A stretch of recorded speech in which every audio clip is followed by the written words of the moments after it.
Madam Kodali Nani ఒక press meet లో చెప్పడం చూస్తున్నాం, మూడోసారి నేనే గెలుస్తాను, చంద్రబాబు వారి వల్ల నన్ను ఓడించడం అసలు కాదు అని చెప్పేసి చెప్తున్నారు. మరి ఈసారి కొడాలి నాని గెలుపు ఖాయమంటారా? మరి టీడీపీ ఓడించి తీరుతుందా లేదా మేడం, మీ ఒపీనియన్ ఏంటి దానిపై? ఖచ్చితంగా ఓడిపోయే క్యాండిడేట్లు అదే అంటారు కదా, పారిపోయే దీపానికి వెలుగు ఎక్కువ అని. అదేలాగా ఆయన ఎక్కువ ఊహాజనిత ఈ మాటలు మాట్లాడటం, ఏదో మనం సాధించేస్తామనే ఒక దీనిలో ఉన్నాడే కానీ అది ఇంపాసిబుల్ ఈసారి గెలవటం అనేది. ఎందుకంటే ఇది వరకు జరిగింది వేరు, ఇప్పుడు జరిగింది వేరు.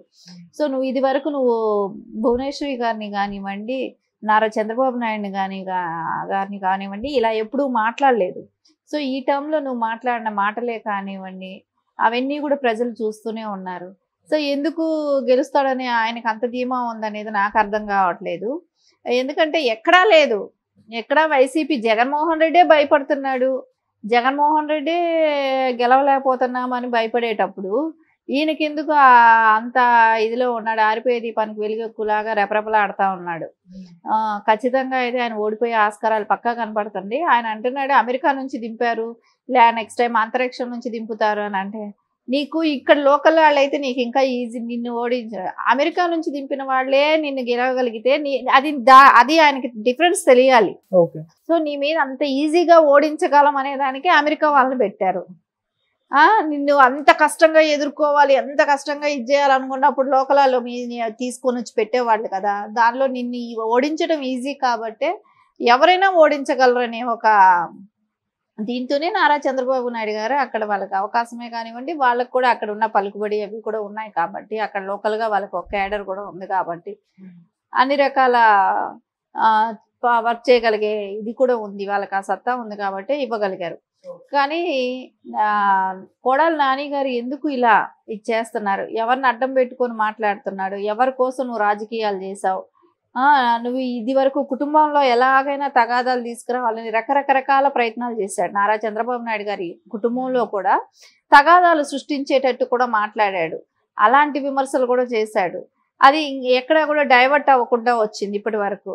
సో ఇవన్నీ కూడా ఆయనకి మైనసే అవుతాయి. ఎందుకంటే ఖచ్చితంగా ప్రజలకందరికీ కూడా అర్థమవుతుంది కదా ఈయన ఏం చేస్తున్నాడు, ఏం మాట్లాడుతున్నాడు, బిహేవియరే. కానీ ఒక పొలిటీషియన్ అనుకున్నప్పుడు, ఒక మినిస్టర్గా ఉన్నప్పుడు నువ్వు ఎలాంటి మాటలు మాట్లాడాలి, ఎలాంటి ఇది మాట్లాడాలి. నువ్వు ప్రెస్ మీట్లో కూర్చొని కిల్లీలు నవ్వులుతూ వాడు వీడు అని చెప్పి మాట్లాడటమే కానివ్వండి, బూతులు మాట్లాడటమే కానీ, ఒక లేడీస్కి ఇచ్చే విలువ ఇస్తూ సంస్కారవంతమైన మాటలే కానివ్వండి ఎక్కడ మాట్లాడుతున్నాడు, ఎక్కడా కూడా మాట్లాడటం లేదు. ఆరిపోయే దీపానికి వెలుగెక్కువ అన్నట్టు ఖచ్చితంగా ఆయనకైతే ఈసారి ప్రజలైతే బుద్ధి చెప్తారు. ఓకే మేడం, మొదటి నుంచి చాలాసార్లు డిస్కస్ చేస్తాం, అసలు కొడాలి నానికి టికెటే ఉండదు, ఇవ్వరు, ఈసారి అతని మీద వ్యతిరేకత చాలా ఉంది, ఓడిపోయే పర్సన్ అని చెప్పేసి ఎన్నోసార్లు మనమే చేస్తాం. సో కానీ అనూహ్యంగా మరి జగన్మోహన్ రెడ్డి గారికి ఆయన టికెట్ ఇవ్వడం చూస్తున్నాం. మరి సర్వేలో ఆయన గెలుస్తారని తేలిందని ఇచ్చారా, లేకుంటే ఇంకేదైనా రీజన్ అయి ఉంటుందా మేడం? ఖచ్చితంగా మనకు అందరికీ అర్థమైందే కదా. ఎందుకంటే అక్కడ ఉన్న ఇప్పుడు ఎమ్మెల్యేలుగా ఉన్న వాళ్ళే అవతల పార్టీకి వెళ్ళిపోతున్నారు. అవును, వీళ్ళకి వెళ్ళే ఆస్కారం కూడా లేదు.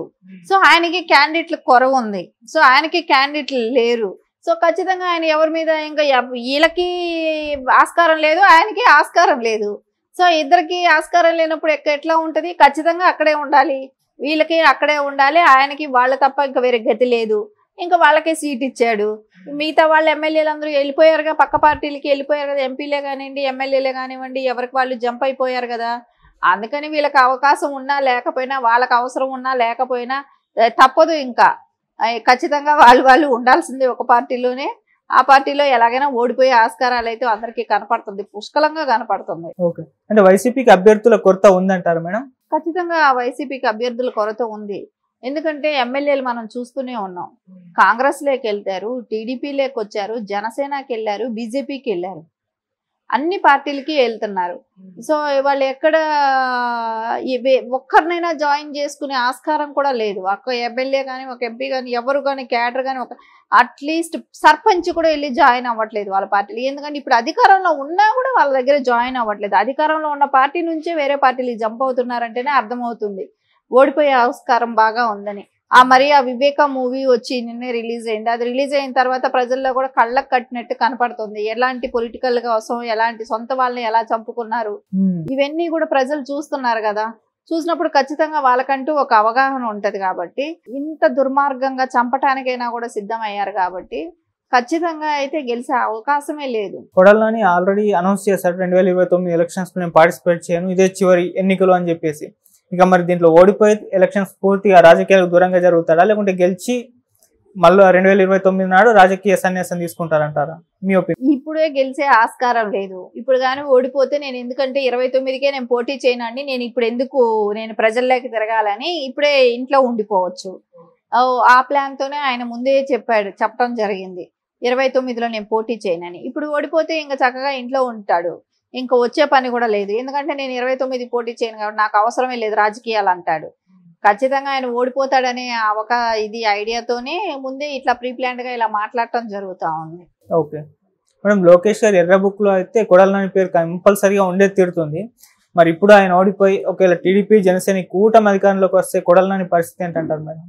ఖచ్చితంగా ఆయన చేసిన పర్సనల్ గ్రడ్జ్ అయితే పెట్టుకోవటానికి వాళ్ళలాగా జగన్మోహన్ రెడ్డి పార్టీ కాదు, ఇది వైసీపీ పార్టీ కాదు, తెలుగుదేశం పార్టీ. కాబట్టి పర్సనల్ గ్రడ్జెస్ కి వెళ్లకుండా వాళ్ళు చేసిన స్కామ్లు ఏంటి, వాళ్ళు ఏమేమి అవకతవకలు చేశారు, ఇవన్నీ అయితే ఖచ్చితంగా వస్తాయి. దానికి తగ్గ ఇదే అయితే వాళ్ళు మూల్యం చెల్లించుకోవాల్సింది అయితే ఉంటది. ఎందుకంటే ఖచ్చితంగా స్కాములు చేసే వాళ్ళు ఏం చేయని వాళ్ళు కాదు కాబట్టి ఖచ్చితంగా వాటిల్లో అయితే ఇరుక్కోవటం, వాళ్ళు ఎవరినైతే ఇబ్బందులు పెట్టారో తెలుగుదేశం క్యాడర్ని కొట్టించడాలు, చంపించడాలు ఇలాంటివి అయితే ప్రతి చోట జరిగాయి. అవైతే ఖచ్చితంగా ఉంటది. దానికైతే వాళ్ళు కరెక్ట్ తప్పకుండా వాళ్ళ శిక్ష దానికైతే పడే అవకాశాలు అయితే ఉంటాయి. ఎందుకంటే క్యాడర్ని చంపటాలే కానివ్వండి, వాళ్ళ చేతిలో అధికారం ఉందని కొట్టడం, వెహికల్ ధ్వంసం చేయటం, ఆస్తి నష్టపరచటం, మనుషుల్ని చంపటమే కానివ్వండి, లేడీస్ని వాలంటీర్లు కూడా వీళ్ళందరూ కూడా ఎక్కడ దొరికిన వాళ్ళని మానభంగం చేయటమే కానివ్వండి, తర్వాత కొంతమంది మిస్సింగ్ కేసులే కానివ్వండి, కొంతమంది అమ్మాయిల ఆచూకీ కూడా తెలియట్లేదు. ఇలాంటివన్నీ దుర్మార్గాలు చాలా చేశారు కాబట్టి వీటికన్నిటికీ అయితే మూల్యం చెల్లించు తప్పదు. ఇంకోటి స్కామ్లు కూడా వాళ్ళ గవర్నమెంట్ అధికారంలో ఉన్నప్పుడు భూములే కానివ్వండి, ప్రభుత్వం నుంచి వచ్చే నిధులు దుర్వినియోగం చేయటమే కానివ్వండి, వాళ్ళు పెట్టిన పథకాలకి సరిగా పంపిణీ చేయకపోవటమే కానివ్వండి, వీటిల్లో ఉన్న లొసుగులన్నీ కూడా ఖచ్చితంగా బయట వస్తాయి. వాటికైతే వాళ్ళు ఫేస్ చేయాల్సింది అయితే ఉంటది.